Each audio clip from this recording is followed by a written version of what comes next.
సహనం సహనం సహనం అని చెప్పి ఎంతో సహనం ఉంటే, అంత సహనం ఉన్నప్పుడు మరి ఇంట్లోనే సర్దుకొని ఉండాలి. ఇంకోళ్ళు ఎవరు ట్రాప్ చేశారు, నేను పోయాను, వాళ్ళు ట్రాప్ చేశారు, నేను వెళ్ళిపోతున్నాను అని ఎంత నీచమైనటువంటి. ఆవిడ క్యారెక్టర్ ఏంటని ఒక్క మాటలో చెప్తా. ఆవిడ వెళ్ళిపోయింది కదా, ఎప్పుడైతే ఇంట్లో బిడ్డల్ని వదిలేసి వెళ్ళిపోయిందో ఆవిడ ఆడది కాదు, తల్లి అంతకంటే కాదు, మహాతల్లి అని చెప్పుకోవడానికి కూడా సిగ్గుచాడండి.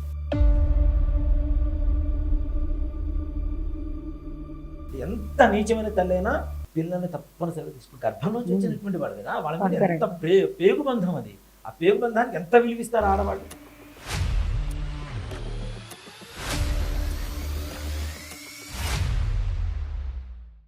కానీ ఆవిడ చేసిన వీడియోలో గురువుగారు నేను వెళ్ళిపోయాను, నా ఇష్టం అది, మీరెందుకు బాధపడుతున్నాను, ఆయన మంచివాడు కాదు కాబట్టి, నన్ను సంతోష పెట్టలేదు కాబట్టి. ఆవిడ 2-3 కారణాలు కూడా చూపించారు వీడియోలో.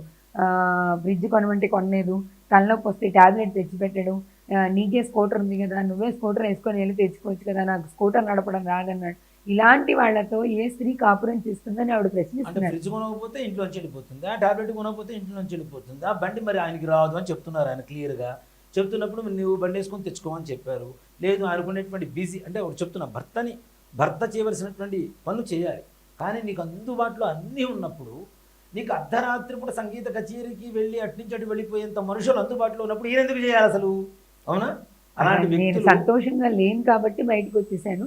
ఎవరి పనులు వాళ్లే చేసుకునేప్పుడు, ఎవరి బ్రతుకు వాళ్లే బ్రతికేటప్పుడు ఇక దాని పెళ్ళని ఎందుకంటారు అనేది ఆవిడ ప్రశ్న. మరి గొల్లపూడి వారి సభలో ఎందుకు అంత ప్రేమగా నటించింది మరి ఆవిడ? అప్పుడే చెప్పొచ్చు కదా, నలుగురిలో చాలా గొప్పగా ప్రేమగా నటించింది. నేను అర్ధరాత్రి కూడా నిద్రలో కలవని చెరపాటు ఉందని నాకు తెలియదు.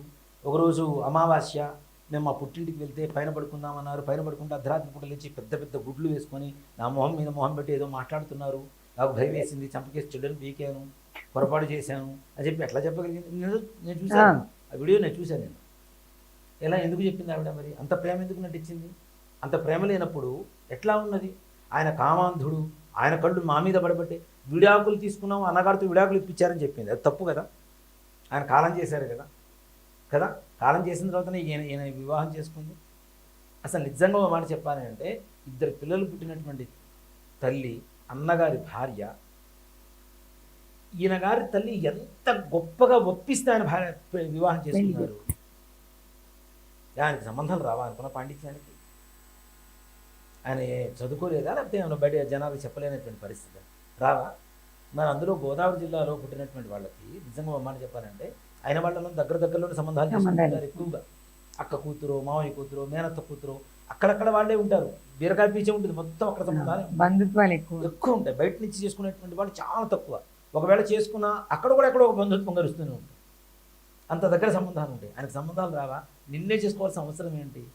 అంటే నేను అంత ఇష్టపడైతే కాదు కదా. అంటే ఆవిడ చేసిన వీడియోలో గురుగారు ఎక్కడా కూడా గరికిపాటి గారు నన్ను వివాహం చేసుకున్నారని ఆవిడ చెప్పట్లేదు. మరి మొదటి భార్య అని ఎట్లా చదువుతుంది ఈవిడ? వివాహం చేసుకున్నానని చెప్పట్లేదు. ఆయన నన్ను మాయ చేశారు, లోపరుచుకున్నారు. నేను ఆయన రాసిన ప్రతి పద్యం నేనే రాసి పెట్టాను. ఆయన చెప్పే పద్యాలు, ఆయన శతక పద్యాలు రాశారు, ఆ శ్లోకాలు పద్యాలు నేనే రాసి పెట్టాను. ఇవన్నీ నేనే చేశాను. అంత పాండిత్యం ఉన్న వ్యక్తిగా మీకు కనిపిస్తున్నారు, కానీ ఆయన అసలు కోణం తెలియదు అనేది ఆవిడ వాదన. ఇప్పుడు ఆవిడ భార్య కాదు అన్నప్పుడు, ఇందాక నేను చెప్పిన గుల్లపూడి మారుతీరావు గారి సభలో భార్యని ఎట్లా ఒప్పుకొని కూర్చుంది పక్కన ఆవిడ? అర్ధాంగి మీద శ్లోకాలు చెప్తుంటే ఈయన ఆవిడ ఎట్లా ఎందుకు ఆనందించింది? ఆవిడ మీదే కదా చెప్తుంది. ఆవిడ అర్ధాంగం చెప్తున్నారు కదా, చెప్తున్నప్పుడు ఎట్లా ఆనందంగా కూర్చుంది పక్కన? మరి పెళ్లి చేసుకోలేదని చెప్తుంది. పెళ్లి చేసుకోకపోతే అంటే ఇప్పుడు పెళ్లి చేసుకోలేదు అనుకుందాము. అంటే ఆవిడ ఒక్కొక్క వీడియోలో ఒక్కొక్కలా చెప్పారు. ఒక దాంట్లో ఒకలా ఉంది, ఇంకో దాంట్లో ఇంకోలా. అదే చెప్తున్నా కదా, వివాహం అయ్యింది, అయిన మాట నిజం. తల్లిగారు ఒప్పించి మరీ వివాహం చేశారు. ఈవిడ నిలబెట్టుకోలేదు. ఒక మాట చెప్పాలి, ఇప్పుడు నిజంగా ఇందాక మీరు అన్నట్టు ట్యాబ్లెట్ తెచ్చి ఇవ్వలేదు, ఫ్రిడ్జ్ కొని ఇవ్వలేదు అంటే, మొగుడు కాకపోతే ఇంకెవరిని అడుగుతావు? మొగుడు చేయలేదని కదా ఇంకొకటితో నేను సంబంధం పెట్టుకుని విడిపోయాని చెప్పి చెప్తున్నావు. మరి మొగుడనే అధికారంతోనే కదా అడిగింది, లేకపోతే ఎందుకు అడుగుతారు? అంటే కొన్ని చోట్ల అబద్ధాలు చెబుతుంటే ఇంకో చోట నిజం చెబుతున్నప్పుడు వీటికి సిమెంట్ వేసి కాంక్రీట్ చేసినట్టు ఉండాలి. అలా లేకుండా ఏదో ఇష్టం వచ్చినాడు ఒక్కో చోట ఒక్కో మాట చెప్తాను, ఇంకో చోట ఇంకో మాట చెప్తాను, నా ఇష్టకు నోటికి వచ్చింది మాట చెప్తాను అంటే అది కరెక్ట్ కాదు కదా. దానివల్ల ఏమవుతుంది? ఇబ్బంది పడేది ఎవరు అంటే ఆమె. ఒక మాట చెప్పానంటే, ఇప్పుడు సంఘంలో ఆమె ప్రతి పురుషుడు ఏ రకమైనటువంటి దృష్టితో చూస్తాడో ఒకసారి ఆలోచించుకోమని చెప్పాలి. ఆ వయసు ఉన్న వాళ్ళు, ఆవిడ కంటే పెద్దవాళ్ళు ఆవిడ ఏ రకమైనటువంటి దృష్టితో చూస్తారు ఆవిడని? పిల్లలు ఇంట్లో ఉండగా మరిదిని పెళ్లి చేసుకున్న తర్వాత కూడా అర్ధరాత్రి కూడా ఇంకో వ్యక్తితో వెళ్ళిపోయింది అని చెప్పి ఆవిడ చెప్పుకుంటోంది. బయట జనాలు ఎవరైతే ఉన్నారో దానికి సాక్ష్యాలు విన్నవాళ్ళు, దగ్గర ఉండేవాళ్ళు, వాళ్ళందరూ వీడియోలో చెప్తూ ఉన్నారు.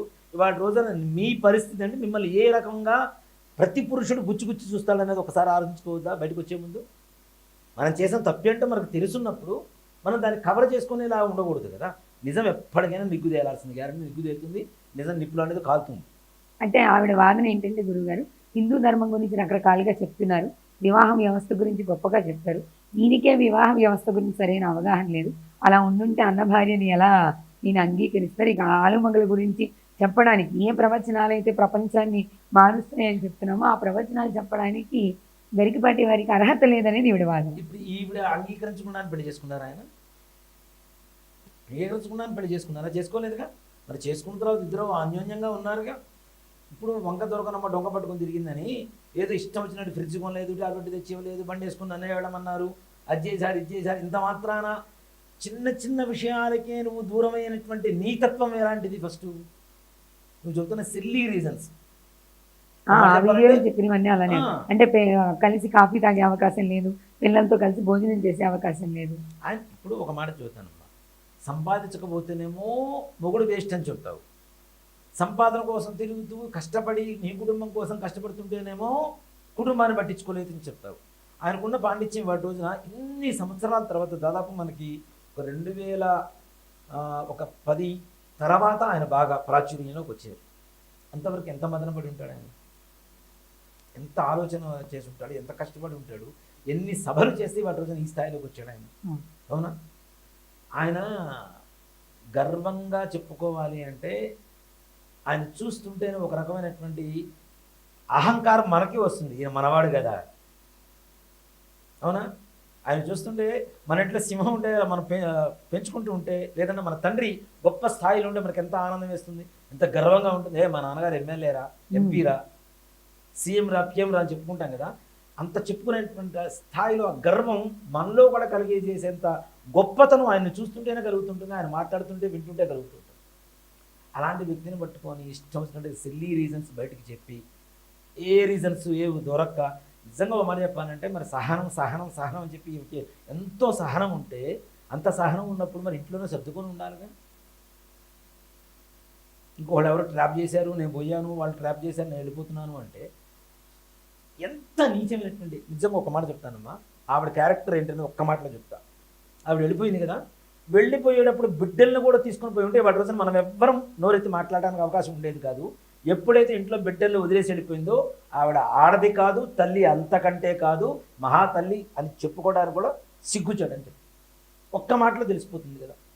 ఎంత నీచమైన తల్లి అయినా పిల్లల్ని తప్పనిసరిగా తీసుకుంటాం. భర్త మీద లేకపోయినా పిల్లల మీద ప్రేమ పోదు. ఇప్పుడు గర్భంలోంచి వచ్చినటువంటి వాడు కదా, వాళ్ళ మీద ఎంత పేగు బంధం అది. ఆ పేగు బంధానికి ఎంత విలువిస్తారు ఆడవాళ్ళు.